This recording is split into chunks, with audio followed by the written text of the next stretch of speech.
Assalamualaikum warahmatullahi wabarakatuh dan selamat pagi. Saya Ahmad Iwas Effendi, wartawan di Pilihan TV. Dan hari ini kita berada di Sekolah Menengah Agama Setiu untuk menyaksikan pendaftaran ujian kemasukan calon-calon tingkatan 1 bagi tahun 2026. Teruskan bersama kami untuk melihat bagaimana pengalaman pendaftaran ujian kemasukan ini menjadi kenangan pertama mereka di Sekolah Menengah Agama Setiu. Jom kita saksikan.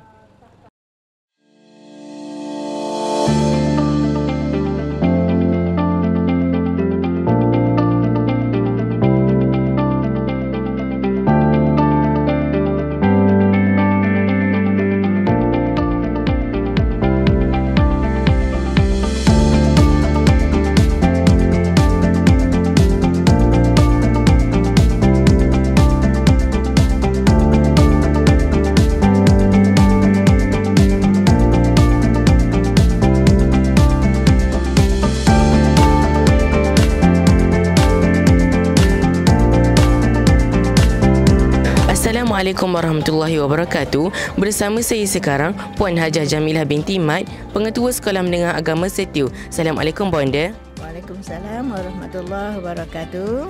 Apakah harapan Bonda terhadap calon-calon pelajar baru tingkatan 1 bagi tahun 2026? Okey. Alhamdulillah, nampaknya hari ini ramai yang hadir untuk ujian kemasukan tingkatan 1 sesi 2026. Jadi sebagai peneraju sekolah, Bonda mengharapkan agar anak-anak yang menghadiri ujian hari ini diterima masuk ke SMSTU. Dan bagi yang lulus ujian hari ini akan dipanggil untuk ujian lisan temuduga pada 15 hari bulan 11. Harapan Bonda semoga anak-anak yang baru bakal menjejakkan kaki ke agama STU akan sama-sama memacu kecemerlangan SMSTU dan sama-sama sederap menggenggam aspirasi SMAS dan kita di sini mengamalkan slogan TSI, Ta'awun Soft Itqan. Terima kasih Bonda. Okey, sama-sama.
Alhamdulillah, selesai sudah pendaftaran ujian kemasukan calon-calon tingkatan 1 bagi tahun 2026 di Sekolah Menengah Agama Setiu.